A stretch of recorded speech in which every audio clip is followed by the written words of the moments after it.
Halo, assalamualaikum warahmatullahi wabarakatuh. Sugeng pepanggihan malih kalian kula, Bu Elianur Aini, ing piwucalan basa Jawi khususipun kelas 8 semester gasal tahun ajaran 2020-2021. Dadi yen minggu wingi sampun sinau babagan apa kuwi teks cerita legenda, saiki kanggo minggu iki Bu Elia bakal nyelingi kanggo sinau babagan Parama Sastra. Dadi apa to iku Parama Sastra? Ditonton. Parama sastra iku ilmu kang nyinaoni utawa kang njlentrehake babagan ukara, tembung, wanda lan suku kata. Lah, janjane apa to tembung, ukara, wanda lan suku kata iku? Bisa dikatekke dadi ukara iku yen ning basa Indonesia kuwi diarani kalimat. Dene tembung yen ning basa Indonesia kuwi bisa diarani kata. Lajeng kanggo wanda kuwi biasa diarani suku kata. Beda ya antara kata lan suku kata. Lajeng sing terakhir kuwi aksara. Jadi aksara kuwi yen nang basa Indonesia diarani huruf. Dadi wis iso bedakno to antarane ukara, tembung, wanda lan aksara. Yen ora paham bisa ditonton ning layare dhewe-dhewe. Terus saiki ukara kuwi tingkatane luwih dhuwur timbangane tembung. Dadi ukara kuwi didhapuk saka tembung, terus tembung dumadi saka wanda lan wanda kuwi dumadi saka aksara. Dadi dari huruf ke suku kata ke kata baru bisa dirangkai menjadi sebuah kalimat. Mudeng? Mudeng. Yen kurang jelase kuwi ana tuladani. Misale aku mangan sate wedhus. Lah saka ukara aku mangan sate wedhus kuwi termasuk sak ukara, jadi satu kalimat. Terus yang dipecah meneh dadi tembung kuwi ana papat tembung. Dadi saka tembung aku, saka tembung mangan, terus sate, terus wedhus. Dadi saka ukara aku mangan sate wedhus kuwi dadi ana patang tembung. Terus saumpama diponto meneh utawa dibagi meneh dadi pirang wanda, kuwi ana 8 wanda. Dadi dibagi a, ku, ma, ngan, sa, te, wedhus. Dadi ana 8 wanda. Dene yen diganti dadi aksara saka ukara aku mangan sate wedhus kuwi ana 19 aksara. Mudeng? Lah, yen wis mudeng, saiki ing basa Jawa kuwi ana jenising tembung. Dadi tembung kuwi digolongke dadi pirang werna. Dadi ing basa Jawa kuwi ning Parama Sastra kuwi ana 10 tembung. Sing nomor 1 kuwi tembung aran utawa ning dalam bahasa Indonesia kuwi diarani kata benda. Tuladane kaya meja, kursi, bantal, guling, sandal lan sanesipun kuwi diarani tembung aran. Diiling-iling, tembung aran kuwi padha karo kata benda. Wis mudeng. Terus golongan nomor 2 kuwi diarani tembung kriya.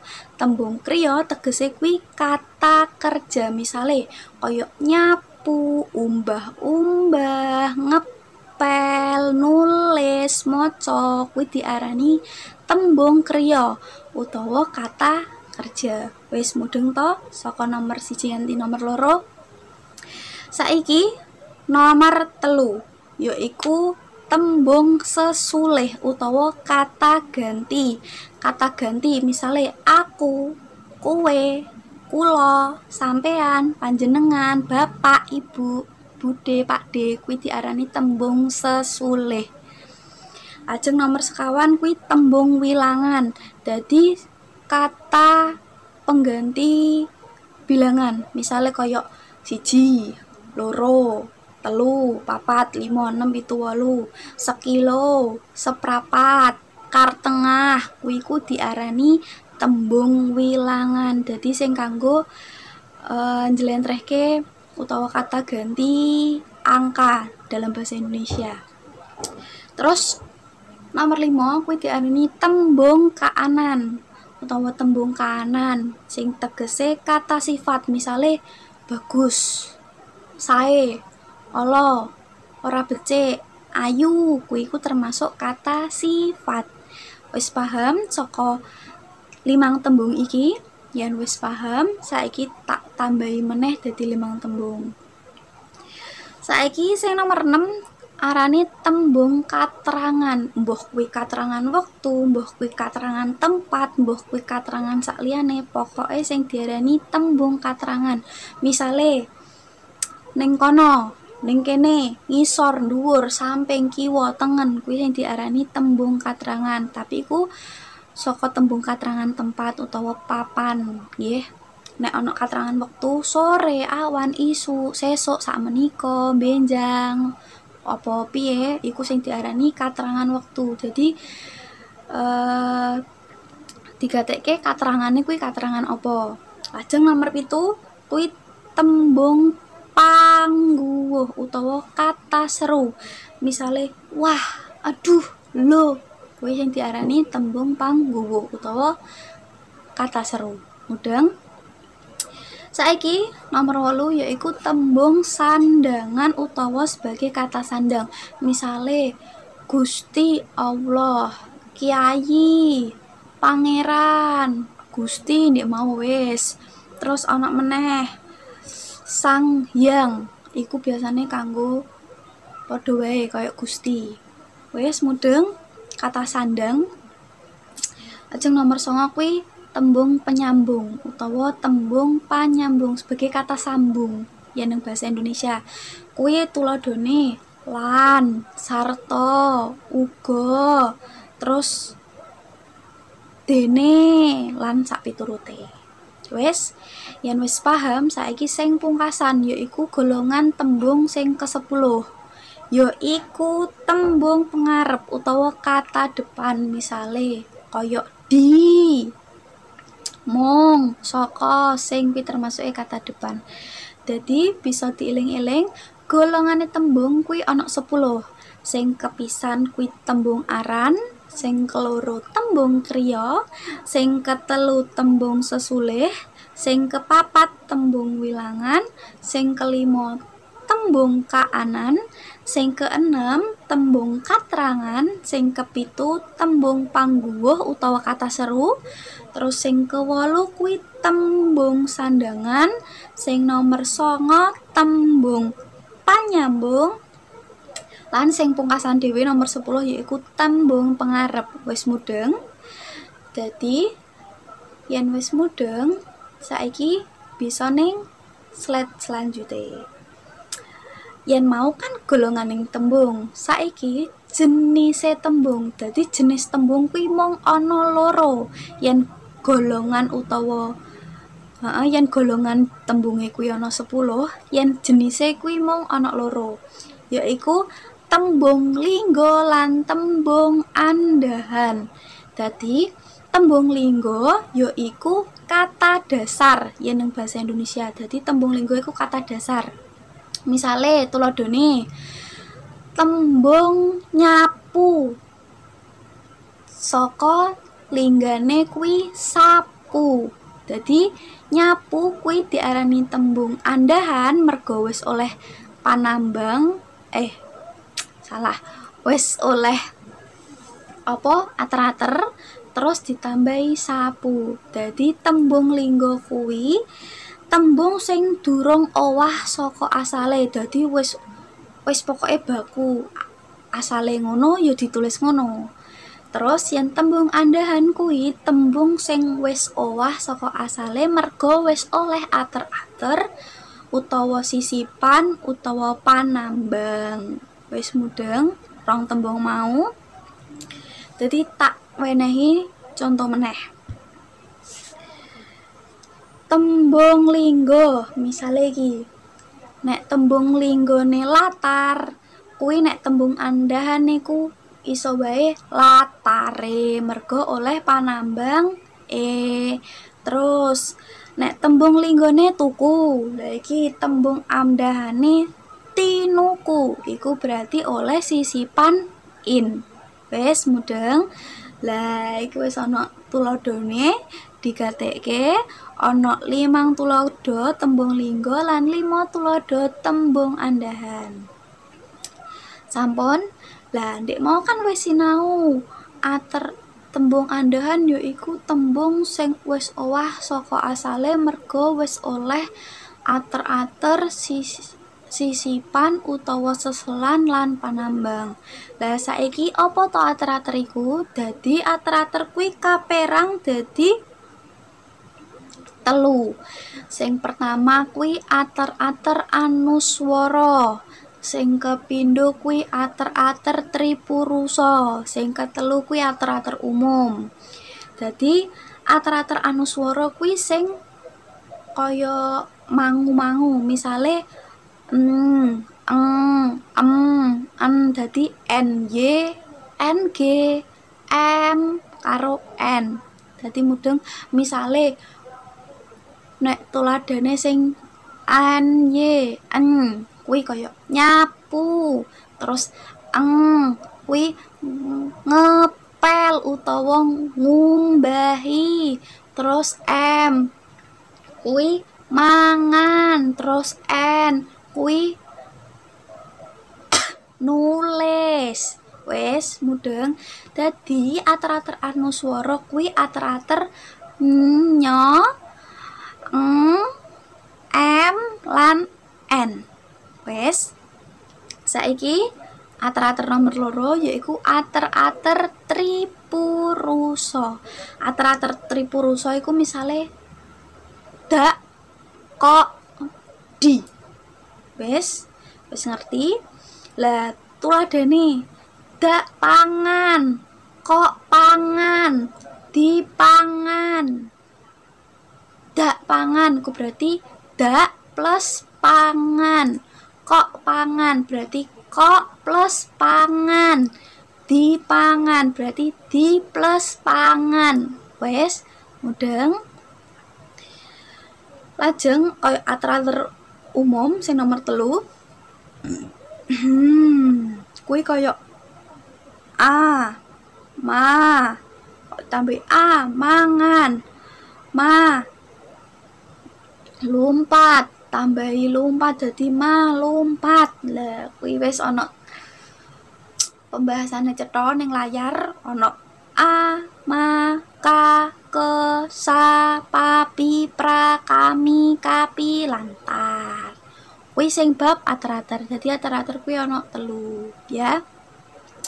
Saiki seselan in lan terus panambang iku, panambang ku tegese akhiran.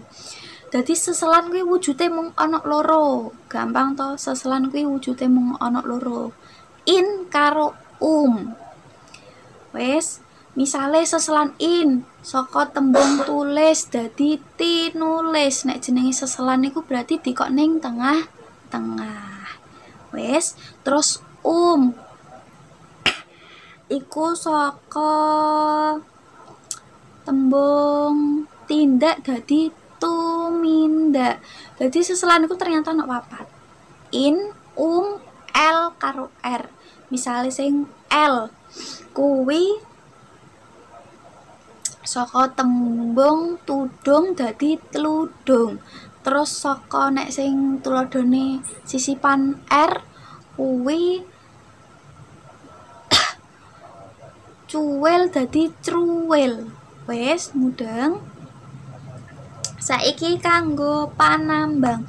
Panambang kuwi wujude akeh. Dadi akhiran, jeneng akhiran. Misale I, terus E, A, ono, ane, ake, no, ku, mu, lan, an. Tuladhane I, jupuki, terus jupuk ono, jupuk ake, jupuken. Terus apa meneh? nggonmu, nggonku, nggonane. Lah lan sak piturute. Wis mudeng saiki saka ater-ater. Terus seselan lan panambang wis mudeng. Yen wis mudeng ganti meneh dadi tembung tanduk. Wis dadi apa to tembung tanduk iku? Dadi tembung tanduk kuwi tembung lingga sing oleh ater-ater anuswara. Mau kan wis dijelasno. Ater-ater anuswara kuwi apa to, Bu? Ater-ater anuswara kuwi wujude tembung lingga sing oleh tambahan ang, em lan en. Wis dadi tembung tanduk kuwi tembung lingga sing oleh ater-ater anuswara lan kadangkala ketambahan karo panambang. Wis dikei ater-ater, dikei tembung, dikei panambang, utawa dikei ater-ater anuswara tok karo ditambahi tembung. Saiki tembung kriya kuwi ora mung tembung kriya tok, tapi tembung kriya iku iso dibagi meneh dadi 3. Dadi tembung kriya biasa kuwi tembung kriya sing mung oleh ater-ater tok. Dadi diarani tanduk kriya wantah sing mung tembung lingga plus ater-ater anuswara kuwi diarani tembung tanduk kriya wantah. Dadi tembung tanduk kriya wantah yaiku tembung tanduk sing linggane mung ketambahan ater-ater anuswara. Tuladhane nyilih saka tembung lingga silih ditambahi ater-ater an dadi nyilih. Wis sing nomor 2 tanduk ikriya. Dadi yang pertama mau tanduk kriya wantah, sing keloro tanduk ikriya. Dadi tanduk ikriya yaiku tembung tanduk sing tembung linggane ketambahan ater-ater anuswara terus ditambahi panambang i. Misale saka ndik mau nyilih terus saiki ben dadi ikriya ditambahi nyilihi. Wis paham? Saiki nomor 3 yaiku tanduk kekriya. Dadi tanduk kekriya yaiku tembung lingga sing oleh ater-ater anuswara terus ketambahan panambang ake utawa aken. Misal nek tembung kriya wantah mau nyilih, nek dadi ikriya dadi nyilihi. Lah nek kekriya ditambahi aken utawa ake dadi nyilih ake utawa nyilih aken. Mudeng? Dadi saka nek kriya wantah kuwi nyilih, nek ikriya iku dadi nyilihi, nek kekriya kuwi dadi nyilihake utawa nyilihaken. Wis mudeng? Paham? Yen wis paham iku ndang disinaoni. Dadi awake dhewe ndek mau pertemuan minggu iki wis sinau golongane tembung, jenise tembung, ater-ater kuwi apa wae, seselan kuwi apa wae, panambang kuwi apa wae, tembung tanduk kuwi apa wae. Ana tanduk kriya wantah, tanduk ikriya lan pungkasan kuwi tanduk kekriya. Dadi wis paham, wis mudeng kanggo materi selingan iki. Yen wis mudeng cukup semanten mbok bilih wonten klentak-klentune basa Bu Elia nyuwun agung ing pangaksama. Wabillahi taufik wal hidayah. Wassalamualaikum warahmatullahi wabarakatuh.